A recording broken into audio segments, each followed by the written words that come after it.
Solo un mes después de terminar el Acuerdo de París, tenemos la suerte y la posibilidad aquí en la Universidad de Strathclyde de tener a dos colegas con quien colaboramos muy a menudo, la profesora Markham Pins de la Universidad de Barcelona y Michael Melling del Center for Energy and Environmental Policy Research a MIT. Y juntos vamos a debatir brevemente sobre algunos aspectos puntuales del Acuerdo de París para luego pasar a las implicaciones que tiene el Acuerdo de París cara al futuro en determinados sectores. Voy a empezar yo con algunos comentarios sobre aquellos puntos, no todos obviamente, pero aquellos puntos que han sido particularmente difíciles en las últimas horas de las negociaciones. Y eso sí, yo no era ningún negociador, estuve ahí como observador, así que esto fue más bien mis sensaciones cuando estuve, y sobre todo viendo el texto que salió el jueves y el texto final que salió el sábado. Y parte de esas consideraciones han sido publicadas en un working paper, en un policy paper del Strathclyde Center for Environmental Law and Governance. Y lo que me pareció destacar fueron tres áreas que de verdad eran difíciles, y la red lines, como se llamaron en aquellos días. Primero fueron lo que se suelen llamar enfoques cooperativos, que sin embargo son de verdad los mercados de carbono. Y estos, hubo un momento en que parecía que casi iban a desaparecer del Acuerdo de París, pero sin embargo en las últimas horas salieron a la luz otra vez y se encuentran ahora en el artículo 6. Pero eso sí, sin embargo, en un marco jurídico completamente distinto al anterior. Estamos en un sistema bottom-up, no vinculante, y eso crea oportunidades, pero también nuevos desafíos a los enfoques cooperativos. La segunda área de contención fue la del mecanismo de pérdida y daños. Eso era muy importante para los países menos adelantados, para los pequeños estados insulares. Y aquí también hubo un compromiso. Por un lado había países que no querían oír hablar de este mecanismo y otros que querían que absolutamente fuera parte del acuerdo y que no fuera una subparte de un artículo sobre la adaptación. Al final tenemos las dos cosas. Tenemos un artículo, el artículo 8 sobre pérdida y daños, pero también tenemos una provisión, el párrafo 52 de la decisión que acompaña el Acuerdo de París, que lee, y es importante leerlo porque de verdad da la sensación de lo que estaba en juego. El artículo 8 del acuerdo no implica ni da lugar a ninguna forma de responsabilidad jurídica o indemnización. Y es interesante ver cómo algunos países, y en particular Ecuador, al final, cuando ya estaba todo resuelto, cuando todos los países estaban contentos y alegrándose del Acuerdo de París alcanzado, dijo claramente que a pesar de este párrafo, todo país pudiera todavía contar con el derecho internacional consuetudinario, con el derecho de la responsabilidad internacional en materia de cambio climático. La tercera área de contención era la de transparencia y de cumplimiento. Y eso se vincula mucho al debate muy en vigor antes del Acuerdo de París sobre si el acuerdo era vinculante o no. Y como dije, estamos en un sistema bottom-up. Y el sistema de transparencia, había dos partes aquí también. Había países que querían un sistema bastante contundente, un sistema de vigilancia, y otros que sí querían un sistema que promoviese confianza entre las partes, pero que no fuese tan contundente, digamos. Y al final, y aquí también es interesante leer el Acuerdo de París, solo en parte, tenemos un sistema que se aplicará de manera facilitadora, no intrusiva, no punitiva, respetando la soberanía nacional y que evitará imponer una carga indebida a las partes. Así que lo que tenemos es un sistema que sí promueve confianza, pero lo hace de una forma controlando y controlando las obligaciones, sobre todo procesales en el Acuerdo de París, pero de una forma no intrusiva. Entonces, estas son las tres áreas que eran muy difíciles de llegar a un acuerdo hacia el final, pero que al haber encontrado un compromiso han permitido que el Acuerdo de París se firmara en las últimas horas de las negociaciones. Se podría decir mucho más del Acuerdo de París, pero eso da una idea de la dificultad. Ahora me gustaría, junto con mis dos colegas, pasar a lo que pueden ser algunas de las implicaciones. Y la primera, me dirijo a Michael, es si en su opinión, ahora que ya tenemos el Acuerdo de París y pasamos a la fase de la implementación, ¿qué es lo que tenemos que hacer para que haya de verdad más financiación climática? Es decir, tenemos que transformar la sociedad. Se habla de cantidades de trillones de dólares. ¿Qué es lo que hay que hacer? ¿Cómo tenemos que movernos? Bueno, la transición hacia una economía de niveles bajos de emisiones es un desafío de financiamiento.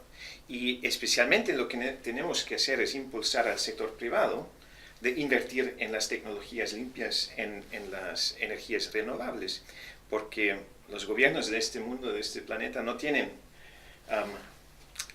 los dineros necesarios para esta transición. Y lo que nos da el Acuerdo de París es un marco jurídico para implementar mecanismos, enfoques cooperativos, como ya los has mencionado antes, en artículo 6 especialmente, que nos permiten usar mercados de carbono como un instrumento para impulsar, para movilizar este financiamiento del sector privado. Y especialmente interesante en este artículo 6 será la posibilidad de usar mercados de carbono que sean implementados al nivel regional o nacional, de cooperar para alcanzar un mercado más grande y más eficiente como un resultado de lo que permite el artículo 6 del Acuerdo de París. Pues te iba a preguntar justo eso como otra pregunta, porque aquí tenemos un instrumento de mercado que algunos países han querido mantener, pero también hay muchos países y una parte de la sociedad civil que nunca han visto con buenos ojos. Sí. Sin embargo, lo que se suele decir es que si este mercado de carbono fuera más grande, si se pudieran vincular mercados de carbono nacionales, regionales, un poco como lo que pasa entre California y Quebec, si no me equivoco, exacto, eso sería mejor. ¿Ves tú con el Acuerdo de París más posibilidades de vincular estos acuerdos o queda mucho por hacer? Bueno, queda mucho por hacer en el ámbito de conseguir una gobernanza robusta de estos mercados. Y eso es necesario para también darle justicia a las críticas que son legítimas de los mercados de carbono. Si no funcionan bien, si no tienen este marco de gobernanza, pueden ser una herramienta muy, digamos, con muchas fallas, ¿no? Pero si logramos y aprendemos también de las experiencias, por ejemplo, en la Unión Europea con su mercado de carbono ahí, y han sido más de 10 años de experiencia ahí, lo que nos da, las oportunidades que nos presenta esta vinculación de mercados de carbono es de alcanzar a metas más ambiciosas con el mismo nivel de inversión. Porque es un instrumento, si funciona, es un instrumento increíblemente eficaz y también eficiente. Y eso es lo que necesitamos, algo que facilita alcanzar a las metas muy ambiciosas que tenemos como sociedad, como una comunidad de naciones, aquí también reflectados en el Acuerdo de París, con los recursos que tenemos disponibles. Perfecto. Me dirijo ahora a Mar. En las negociaciones y en el Acuerdo de París también se ha dirigido mucha atención a zonas sensibles, a zonas donde el cambio climático tiene un peso más relevante que en otros. Una de estas zonas es claramente, si queremos, el Ártico. Y me preguntaba si en tu opinión el Ártico ha jugado un papel en las negociaciones, en París, y qué es lo que implica el Acuerdo de París para la protección del Ártico. Bien, en principio el Ártico ha sido como una de las zonas sensibles que a efectos de cambio climático mayor incidencia tienen en el conjunto del planeta.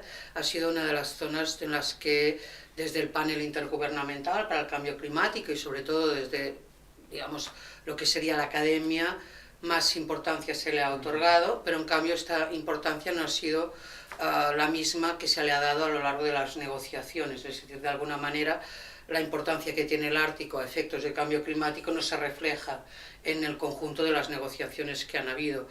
No ha tenido un papel esencial en el contexto de las negociaciones hasta el Acuerdo de París, tampoco lo ha tenido propiamente en el contexto de la negociación del Acuerdo de París en concreto, seguramente por dos razones. Una, porque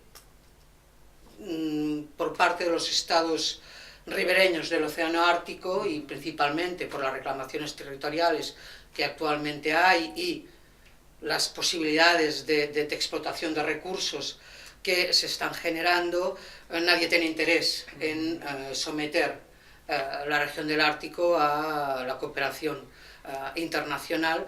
Por otro lado, también es cierto que el hecho de que el Consejo Ártico por sí mismo no tenga el estatuto de observador en el contexto de las negociaciones del cambio climático, porque no tiene una personalidad jurídica internacional, tampoco ayuda a que se oiga la voz del Ártico en el contexto de las negociaciones.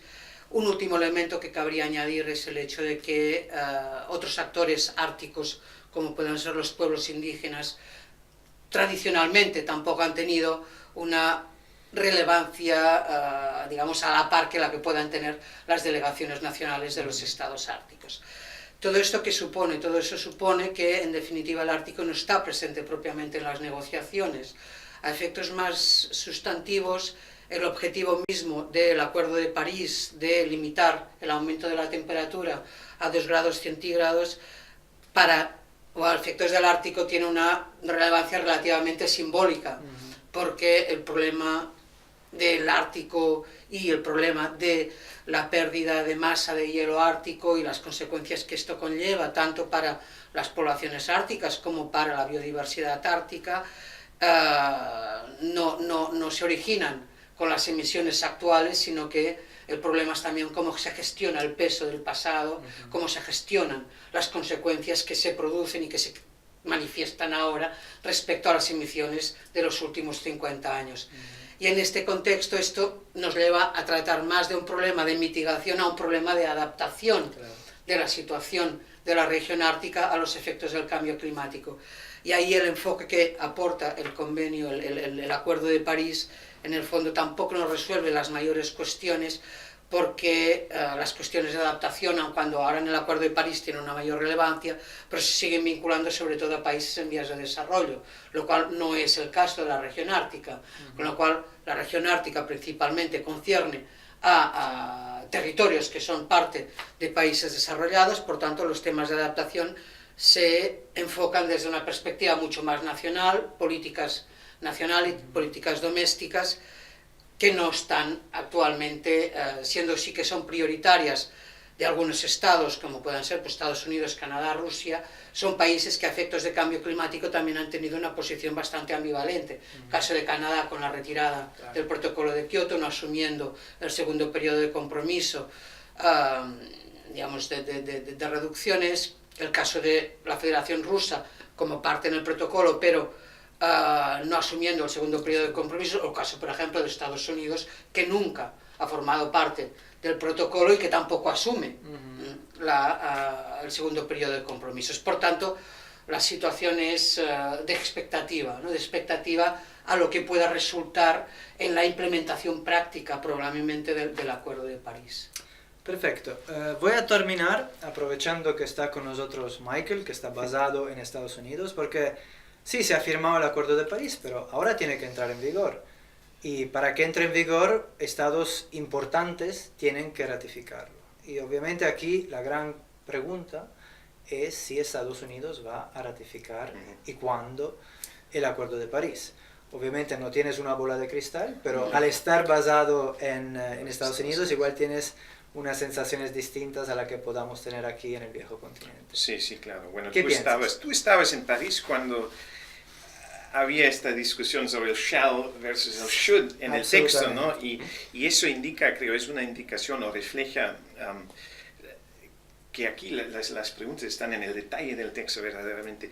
Hay muchas preguntas y también muchas diferentes interpretaciones de la respuesta correcta, de qué tipo de texto, de qué tipo de instrumento requiere una ratificación por el Senado y qué es lo que puede hacer el presidente dentro de sus poderes ejecutivos. Yo creo que probablemente el consenso en la comunidad jurídica en los Estados Unidos, en las universidades, etcétera, los profesores de derecho, ¿no?, es que el texto, como ahora ha sido aprobado en París, le permite al presidente pasar o adoptar o implementar una orden ejecutiva que será contada como ratificación o aprobación. Bueno, semántica un poco eso, pero la gran pregunta creo que todos tenemos, mismo en los Estados Unidos que en el resto del mundo, es qué es lo que pasaría si después de la elección en el noviembre de este año, en menos de 11 meses, tenemos un presidente que se distanciaría, digamos, del Acuerdo de París, como lo hizo George W. Bush después de su accesión al poder. Y eso verdaderamente es un problema. Estoy de una manera optimista porque creo que sería a public embarrassment, ¿no? Sería una pérdida de cara en el marco internacional diplomático, pero de todas maneras no hay ninguna no es seguro que no hay una garantía, exactamente. Garantía, claro.